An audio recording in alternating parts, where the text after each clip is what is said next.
बिस्मिल्लाहिर्रहमानिर्रहीम। अस्सलाम वालेकुम। मेरा नाम मोहम्मद जॉन हुसैन है। इस वक्त मैं तेहरान से आपके साथ मौजूद हूँ। 12 बज रहे हैं और कल खबरें आ रही थी। ट्रंप ने कहा था कि मैं इतना बड़ा हमला कर रहा हूँ और बहुत बड़ा हमला करूँगा और सब कुछ तबाह कर दूंगा। खर्ग आइलैंड के ऊपर अटैक किया है। हम इस पर बात करेंगे कि खर्ग आइलैंड क्या है, खर्ग आइलैंड के ऊपर अटैक करने से क्या होगा और क्या सब कुछ तबाह हो गया है। दूसरा मैं बात करूँगा डटू की, क्योंकि डटू की खबरें आ रही थी कि डटू जो है वो ज़िंदा है और मैंने भी कहा कि वो ज़िंदा है, लेकिन कुछ एविडेंस ऐसा आया है कि जिसमें हो सकता है कि डटू चला गया हो। बहरहाल पहले इससे पहले कि मैं बात करूं खर्ग आइलैंड की, यूएस का जो अटैक था प्रेडोमिनेंटली और जनरली, उसके अंदर आपने देखा, मैंने ट्वीट भी लगाया इसके ऊपर, आप चेक कर सकते हैं। आपने देखा कल रात को किस तरीके से ये जो दोस्त बरादर ममालिक सऊदी अरेबिया और कुवैत और बहरीन और ये जितने भी मुल्क हैं, उनके एयर स्पेस भी यूज़ हो रहे थे। इनके बेसिस से अमेरिका के स्ट्राइकर ग्रुप्स के जहाज़ भी उड़े और KC-135 जो 5 जो डैमेज किए हैं, वो तो कल मैंने आपको अपनी वीडियो में बता दिया था कि वहाँ पे जहाज़ों को हिट किया गया है। ना सिर्फ अमेरिकन बल्कि इटालियन यूरो फाइटर्स भी वहाँ पे मौजूद थे दूसरी जगहों पे, फॉर एग्जांपल कुवैत में जिनको हिट किया गया।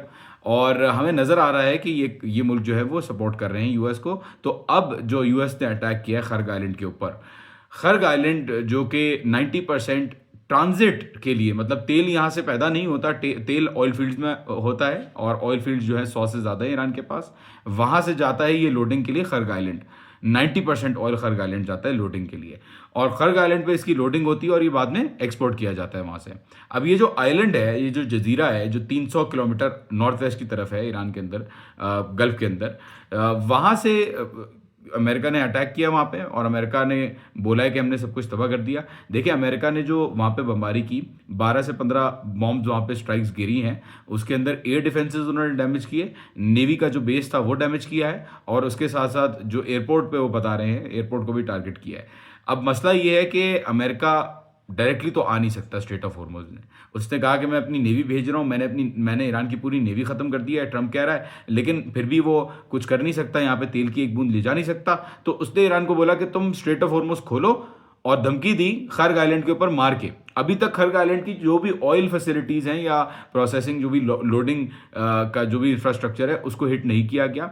और अगर हिट कर भी देता तो 12 दिन की जंग, सॉरी, जो ईरान इराक की जंग थी पहले इराक के साथ जो हुई थी ईरान की, उसके अंदर भी इसको डैमेज किया जा चुका है, उसके अंदर भी इसको तबाह किया जा चुका है। लेकिन ईरान के पास खर्ग आइलैंड के अलावा 3 और जगहें हैं जहां पे वो लोडिंग कर सकता है, जबकि उनकी कैपेसिटी कम है। खर्ग की capacity 7 million barrels per day है, दूसरों की मिला के कुछ 2-2.5 million 3 million barrel per day हो जाती है। तो बहरहाल जो यहाँ पे अमेरिका ने किया है वो यही किया है कि ईरान को धमकी देने की कोशिश की है कि हम तो आ नहीं सकते, हम हवा से बम गिराएंगे, ऑयल के ऊपर नहीं गिराएंगे, क्योंकि पता है कि अगर ऑयल के ऊपर गिराया तो ईरान ने, जैसे पिछली दफा ईरान के अंदर 2 ऑयल रिफाइनरीज और 2 ऑयल डिपो को हमला किया था, उसके बाद ईरान ने लिहाज नहीं किया किसी का, ऑयल पे आग लगाना शुरू कर दी। तो इस दफा भी अगर खर्ग आइलैंड पे ऑयल रिसोर्सेज पे मारोगे तो जितने भी दोस्त ममालिक सपोर्ट कर रहे हैं, मुझे लगता है ईरान उनकी ऑयल फैसिलिटीज़ को भी टारगेट करेगा, क्योंकि अमेरिका प्रेडोमिनेटली अपने जो स्ट्रैटो टैंकर्स और रिफ्यूलर्स हैं, वो सारी जहाज़ों की रिफ्यूलिंग भी इन्हीं मुल्कों के तेल से कराता है। तो आप देख लीजिएगा कि अगर ऐसा हुआ तो उनके ऊपर भी हमला किया जाएगा।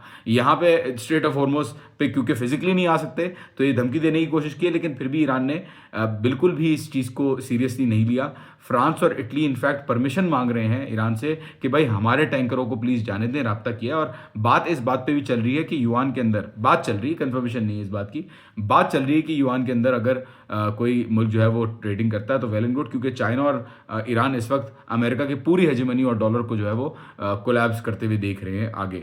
और ऑयल प्राइसेस जितना ही कंट्रोल करने की कोशिश करेंगे, रुकेंगी नहीं, क्योंकि हालात बहुत ज़्यादा ख़राब होने वाले हैं इस अटैक के बाद। ये भी मैं आपको बता दूं, बड़ा सीरियस रिटेलिएशन आने वाला है उस मुल्क की तरफ से जिस मुल्क के बारे में डोनाल्ड ट्रंप कह रहा है और उसकी टीम कह रही है कि उसकी लीडरान तो छुपे हुए हैं, पब्लिक के अंदर नहीं है, वो तो जो है वो they are hiding like rats. नजर आ रहा है वो बेचारे पेजिशकियान पुकी जो है वो रोड पे घूम रहा है, बेचारा लोगों से बातें कर रहा है। अराकची बेचारा, अली लारजानी, ये सारे लोग अवाम के साथ घूम रहे हैं। चीफ जस्टिस जो है वो अवाम के साथ घूम रहा है। तो ये बहरहाल नेतन्याहू की जो वीडियो है जो मैंने कल लगाई थी, वो जो बंकर से लग रहा है कि वो बंकर में है, हो सकता है वो बंकर में भी ना हो। कल मैंने जब वीडियो डाली तो लोगों ने मुझे बहुत सारा एविडेंस दिखाया।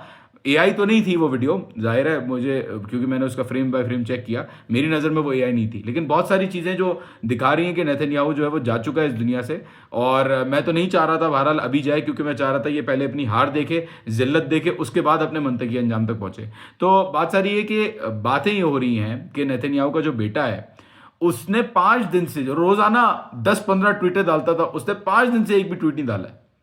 और अब इजराइल के जो टेलीग्राम ग्रुप्स हैं उनके अंदर बातें चल रही हैं कि नेतन्याहू चला गया है। और उसके साथ साथ जाहिर सी बात है, नेतन्याहू के सामने जब इतना प्रूफ करने का टाइम है कि वो आए और बाहर दिखाए लोगों को, तो कोई स्टेटमेंट बाहर से नहीं आ रहा। जो भी चीज़ आ रही है वो अंदर से आ रही है। हो सकता है बहरहाल प्री रिकॉर्डेड हो सकता है एआई मैनिपुलेटेड भी हो, लेकिन एआई इतनी गंदी एआई की यूजेज मोसाद की तरफ से मैं एक्सपेक्ट नहीं कर रहा। तो हो सकता है कि बिल्कुल प्री रिकॉर्डेड हो, और हो सकता है कि डटू जा चुका हो, क्योंकि बहुत सारे लोग अब इसके ऊपर फोरेंसिक एनालिसिस करना शुरू हो गए हैं। मेरी एक्सपर्टीज़ तो नहीं है एआई के अंदर, शायद आप ज़्यादा बता सकें, लेकिन जहाँ तक नज़र आ रहा है वो 6 उंगलियाँ तो नहीं है, 5 उंगलियाँ ही हैं वीडियो के अंदर। और अभी आप देखेंगे कि किस तरीके से ना सिर्फ ईरान ने अपनी वेव्स जारी रखी हैं, बल्कि ईरान और इन वेव्स को इंटेंसिफाई करेगा। और जब ऑयल डिपोज या ऑयल फैसिलिटीज़ के ऊपर अगर अमेरिका हिट करता है दोबारा, और ईरान जवाबी कार्रवाई में हिट करता है, तो सारे लोग आपको रोते हुए नजर आएंगे कि सऊदी अरब को क्यों मारा, सऊदी अरब के ऊपर हिट क्यों किया। मैं दिखा चुका हूं सऊदी अरब को क्यों ईरान अगर टारगेट करेगा ऑयल इंफ्रास्ट्रक्चर को भी, तो क्यों करेगा, क्योंकि इस खर्क के अटैक में, ईरान के ऊपर जो अटैक हुआ, उसमें सऊदी अरब के जितना भी एयर स्पेस, जितने भी रिफ्यूलर उसी के बेसिस के ऊपर खड़े हुए थे, उसी के बेस को इस्तेमाल किया गया हमला करने के लिए। तो मैं कोशिश करूंगा, आप सबके कमेंट्स पढ़ता रहूं। मैं लाइव आने की कोशिश कर रहा था, लेकिन भाई कुछ लोगों ने कहा है आप वीडियो रोज दिन में 2 दफ़ा क्यों नहीं डालते। मेरे भाई एक दफ़ा वीडियो डालने में घंटों जो है वो लग जाते हैं अपलोड होने में। इंटरनेट का बड़ा मसला है यहाँ पे, तो एक मैं डाल दूँ बड़ी मुश्किल से, तो वो काफ़ी होगा। दूसरा ये कि कोशिश करूंगा अब 2 वीडियोस बनाऊं दिन में। पहली वीडियो में मैं जितने भी सवाल जवाब हैं, आप लोग सवाल लिख के दें, मैं सवाल जो है वो पढ़ूंगा, उसका जवाब एक वीडियो में बना के दूंगा। और फिर at the end of the day, जब सारी जो खबरें जमा हो जाती हैं, उसके अंदर मिर्च मसाला भी होता है, बेहतरीन उसके अंदर जो है वो लोगों ने डाली हुई होती हैं चीज़ें, तो at the end of the day मैं चाहूँगा कि मैं खबरों को रिव्यू करूँ। शुरू में खबरें देना, जंप करना ताकि व्यूअरशिप बढ़े, कंटेंट बढ़े, लोग इंगेज करें, इन सब चीज़ों में मेरा कोई इंटरेस्ट नहीं है भाई।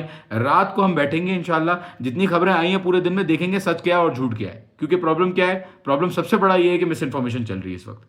अपना ख्याल रखिएगा इंशाल्लाह। और मेरा व्हाट्सएप ग्रुप जिसने ज्वाइन नहीं किया प्लीज़ ज्वाइन कर लें।